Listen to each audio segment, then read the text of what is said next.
Muchos son, Señor, mis enemigos, muchos son los que se me oponen. Y muchos los que de mí aseguran, Dios no los salvará. Pero tú, Señor, me rodeas cual escudo.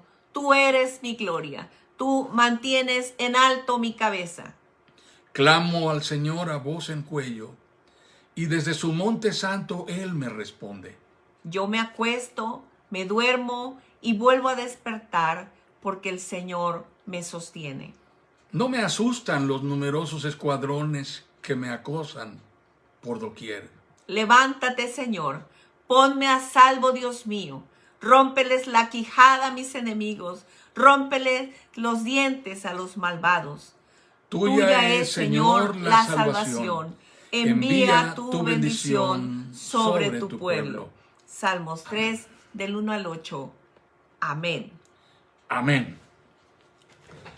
Iniciamos desde el domingo pasado esta serie de meditaciones basadas en el Salmo 3. La palabra del Señor para nosotros acerca de que la salvación le pertenece a Dios. ¿Quién tiene potestad para hacernos salvos? ¿Quién nos hace salvos? ¿Nos hacemos salvos a nosotros mismos? ¿Acaso somos salvos por nuestros propios méritos? ¿Por nuestra propia iniciativa? ¿Acaso es nuestra decisión? ¿Es nuestra elección? ¿Es como todo lo demás una preferencia nuestra? ¿Es algo en lo cual nosotros tenemos la potestad de determinar si sucede o no sucede? Hay una porción del Evangelio que es impactante. Jesús cuelga del madero y a su lado tiene a dos criminales, a su derecha y a su izquierda. Mientras él está sufriendo el tormento de la cruz, escucha esta exclamación: si eres el Hijo de Dios, sálvate a ti mismo y sálvanos a nosotros contigo. Amados hermanos, la definición de salvación es cada vez más egoísta. Increíblemente cada vez más narcisista, cada vez más individualista y más personalizada. Esa salvación es una proyección de nuestra percepción del Evangelio. La manera en que definimos el Evangelio es una manera selfie, que quiere decir hecho a nuestro modo, retocado, con filtros, adecuado a nuestro gusto, a nuestra preferencia. Cada quien quiere vivir un evangelio autoconcebido, un evangelio autoeditado, personalizado, autodeterminado y que sea un reflejo de sí mismo. No de ningún salvador, no de ningún redentor, no de la Biblia, no del evangelio de las Escrituras. Nuestros muros y nuestras publicaciones en redes sociales, en las plataformas virtuales, son nuestra tabla de salvación, son la manera en la que nos sentimos relevantes, es la forma en la que nos sentimos rescatados por los likes, por los me gusta que los demás ponen, con los que nos favorecen, con los que estimulan nuestro ego, con los que nutren nuestra autoestima, nuestra autovaloración. Son los botes inflables con los que nos prolongamos la posibilidad de mantenernos a flote, de mantenernos vivos en tanto que esto se hunde y el naufragio se hace no solo viral, no solo trending topic, como se dice hoy día, es decir, no solo hasta que el naufragio es pandémico, sino hasta que la realidad nos alcance y seamos testigos entonces del cumplimiento de la verdad escrita, la verdad revelada. La palabra de Dios dice categóricamente: entonces vendrá el fin. Pero aún así no estamos convencidos de necesitar un Salvador o de estar urgidos de ser salvados. No lo creemos seriamente.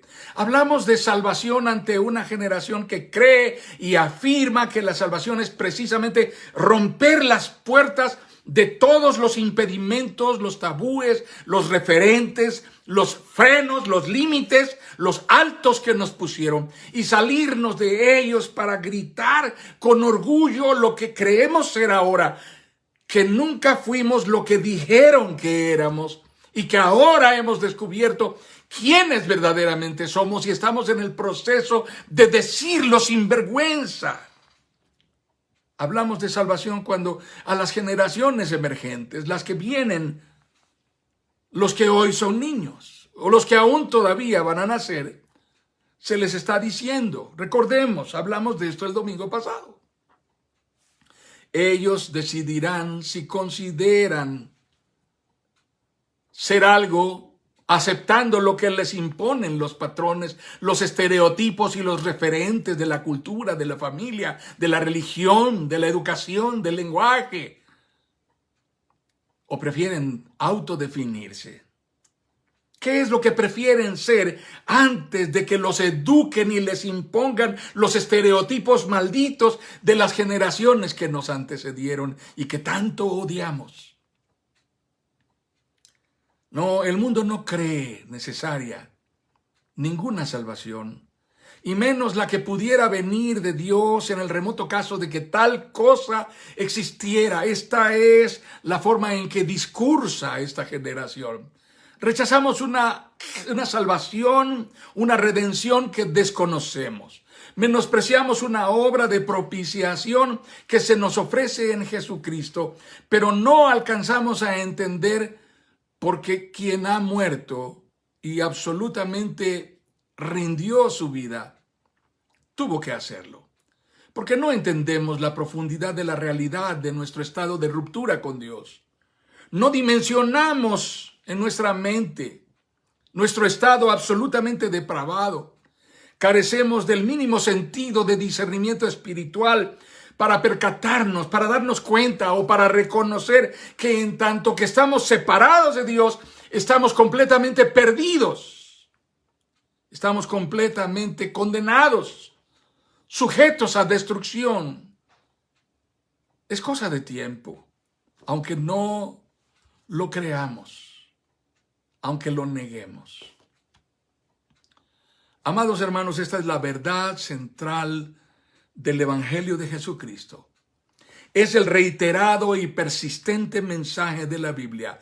Es el gran tema de la revelación a lo largo de todo este pausado relato que está escrito, envuelto en el ropaje cultural de la historia de una nación que fue elegida por Dios para mostrar al mundo el tipo de trato que Dios busca tener con aquellos a los que Él ha llamado. La fuente de toda certidumbre no somos nosotros mismos. No es la cultura, no es la sociedad que nos dice que nos aceptarán tal y como somos, que no harán ninguna diferencia, que no habrá hostilidad ni rechazo, que nos sentiremos satisfechos de ser aceptados y recibidos y gratificantemente salvados por este discurso de tolerancia absoluta y universal. Pero no, esto no es real, esto es falso. La fuente absoluta e inmutable de toda certidumbre no es el hombre, no es la ideología de moda, no es la cultura, no es el pensamiento de esta generación. No son las nuevas filosofías ni las nuevas escuelas de pensamiento que tanto están influyendo hoy día.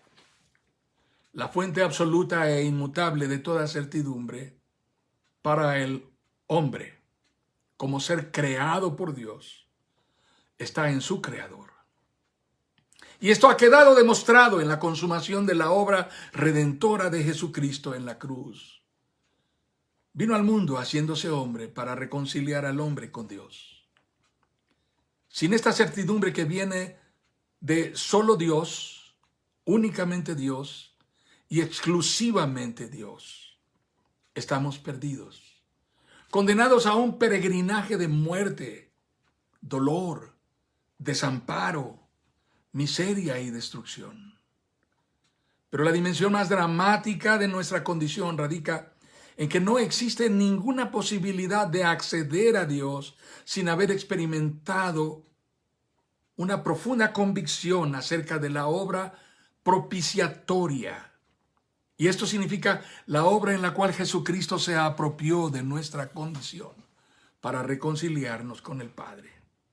La salvación viene de Jesucristo, el Hijo de Dios. La salvación no es nuestra, la salvación es del Señor. No hay absolutamente ninguna posibilidad de tener paz y certidumbre, gozo y verdadera saciedad si no es a través de la cruz de Jesucristo. Esta salvación, amados hermanos, es el propósito de su advenimiento, de su encarnación, de su sacrificio propiciatorio por medio del cual tomó nuestro lugar. Pero hablamos de salvación a un mundo que no se siente perdido. Hablamos de salvación a un ser humano que aún en su condición de ruptura con Dios, solo está enfocado en usar su vida para salvarse bajo una desesperada búsqueda individualizada de la felicidad. Una búsqueda que está definida, concebida, diseñada de una manera subjetiva, centrada en el sujeto. Así que la felicidad significa algo absolutamente diferente para cada quien. Cada sujeto tiene su propia concepción de felicidad. Para unos la felicidad tendrá que ver con poseer suficientes bienes, tranquilidad financiera, económica, estabilidad, solvencia, poder adquisitivo. Para otros la felicidad tendrá que ver con estar al lado de personas a las cuales ama entrañablemente y de las cuales ha establecido un vínculo indisoluble. Y esto parece ser muy bueno. Para otros la felicidad tendrá que ver solamente con poder llegar al día de mañana. Y ni siquiera eso está seguro. Mientras que para otros la felicidad tendrá que ver con conseguir algo de comida para el día de hoy y no pasar mucho frío en ese punto de la calle en donde ha encontrado un rincón donde guarecerse debajo de unos pedazos de cartón y de periódico. Para otros la felicidad tendrá que ver con poderse abastecer cuando menos de la dosis de droga que necesita para el día de hoy, porque sólo así podrá tener un poco de tranquilidad. Esta es una búsqueda de la felicidad, definida con fatuidad, con vanidad, con egoísmo, con superficialidad. Cada uno quiere ser feliz individualmente. Buscará esa felicidad aún de la manera más absurda, pero lo hará sin Dios. En la profecía de Isaías hay un discurso poderoso, un discurso devastador acerca de la naturaleza de Dios como único soberano Salvador. Las afirmaciones son categóricas y ahí están, son arrolladoras y aplastantes y nos hacen pensar en las palabras del Salmo 3. Leo para ustedes Isaías 43. Ustedes son mis testigos, afirma el Señor, son mis siervos escogidos para que me reconozcan y crean en mí, entiendan que yo soy. Antes de mí no hubo ningún otro Dios, ni habrá ninguno después de mí. Yo soy, yo. Fuera de mí no hay ningún otro Salvador. Yo he anunciado, salvado y proclamado. Yo entre ustedes y no un Dios extraño. Ustedes son mis testigos, afirma el Señor, y yo soy su Dios. Desde los tiempos antiguos yo soy. No hay quien pueda librar de mi mano. Lo que yo hago, nadie puede desbaratarlo. Qué descomunal revelación del carácter y la naturaleza de Dios. Qué impresionante descripción del Dios que consideramos Salvador. Un mundo habitado por una generación nómada que tiene rasgos de muertos vivientes, zombies. Esta es una humanidad que transcurre su irrelevante existencia, su intrascendencia, entre la búsqueda desesperada y la supervivencia, miserable. No acierta a reconocer a Dios como lo que realmente es. Y entonces está imposibilitada por su negación y su obcecación. Perseverará en la incredulidad y la vanidad.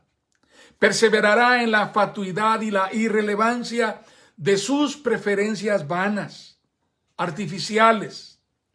Se empeña en enseñarle a Dios que nuestra manera de hacer las cosas, nuestros caminos y nuestros patrones de comportamiento, junto con nuestros criterios, nuestro juicio, nuestro orden de las cosas, es preferible al suyo.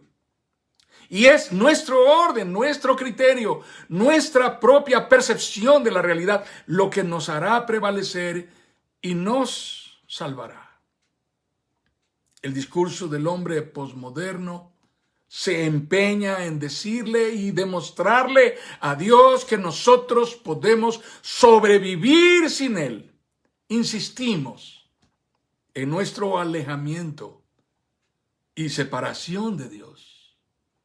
Ideológicamente, filosóficamente, conceptualmente, culturalmente, conductualmente, estamos ocupados al 100% restaurando, reconstruyendo nuestra propia versión de la Torre de Babel, en la cual toda la gloria, toda la honra y toda la majestad le corresponde al hombre. El discurso más sofisticado de nuestro ego exaltado y nuestra arrogancia coronada de soberbia y altivez es simple. Y esto es lo que le decimos a Dios insistentemente, perseverantemente. Dios, únetenos, deja a un lado tu interés por cambiarnos, por salvarnos, por reconciliarnos contigo. Abandona tu propósito y tu gloria, hazte a nuestra imagen, hazte a nuestra semejanza. Dios acepta nuestros códigos de moral, acepta nuestra ética. Dios reconoce que no pudiste hacerlo y que nosotros prevalecimos sobre tu potestad y soberanía. Deja de insistir en salvarnos. Ríndete a nosotros, conviértete a nosotros. Nosotros te salvaremos a ti. No te dejaremos solo, te haremos como uno de nosotros. ¿Qué les parece ese discurso? El estilo de vida del hombre de hoy, el estilo de vida en nuestro entorno es así. Una humanidad que no solo está alejada o distanciada de Dios, sino que está radicalmente enemistada con Dios y que le niega, le desconoce y le aborrece perseverante e insistentemente. Vive aterrorizada por la posibilidad de terminar algún día rendida en reconocimiento de su propia miseria y su propia perdición delante de ese Dios que tanto menosprecia y aborrece. Si hay algo que el mundo necesita oír hoy, es esto. Dios está ahí, nunca ha dejado de estar. Nunca dejará de estar porque nunca dejará de ser Dios. Las circunstancias, la adversidad, la agonía de la humanidad, la tragedia de la humanidad que insiste en alejarse de Él, en negar a Dios, no tienen poder sobre la deidad de Dios, ni sobre su soberanía absoluta, sobre su señorío sobre la historia. Dios está allí, nunca ha dejado de estar y nunca dejará de estar. Su naturaleza de Dios redentor, de Dios salvador, no ha cambiado, no cambiará. su propósito de salvarnos prevalece. Dios no solo no renunciará a su propósito de redención, sino que además jamás rendirá su potestad para salvar soberanamente, incluso convirtiendo al corazón más endurecido para hacerlo de su pertenencia, bajo su autoridad, bajo su soberanía redentora. Dios hará lo que sea necesario para salvar soberanamente, sin dejar fuera a nadie que Él haya determinado alcanzar con su salvación, de manera que nadie fuera de Él puede ofrecer salvación, porque la salvación es de Él. Nada absolutamente hará cambiar y nada hará desistir a Dios para que abandone el designio eterno que pactó en la eternidad.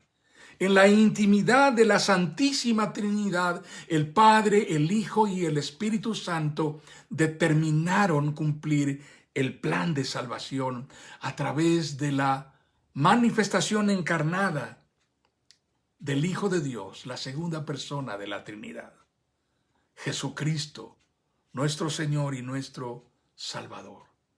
Esto es tan determinante y tan radical, de manera que en ningún otro hay salvación, porque no hay otro nombre dado a los hombres en quien podamos ser salvos. El Dios vivo y verdadero, el Dios en el que creemos, el Dios del que testificamos desde la poderosa palabra revelada por Dios en la Biblia, el Dios que tomó la forma de hombre para que desde esa condición encarnada en Jesucristo, su Hijo, pudiera librarnos de nuestra condición caída y rota, separada del Padre Creador, es el Dios que adoramos y exaltamos. Ese es el Dios de la salvación. A Él rendimos culto. Todo lo que se nos dice en la historia sagrada narrada en la Biblia no es otra cosa que una revelación progresiva, una descripción inspirada que nos lleva al Evangelio, a la consumación de toda revelación en Jesucristo.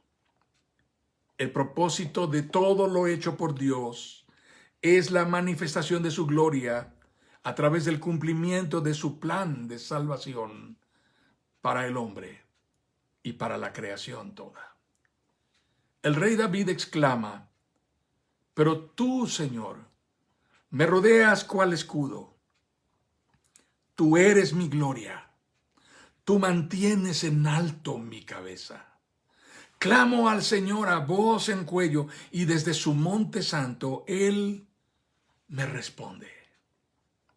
Y luego hace un silencio, una pausa indicada en la lectura, una detenida reflexión para pensar interiormente en el significado de lo que Dios ha hecho, está haciendo y aún hará.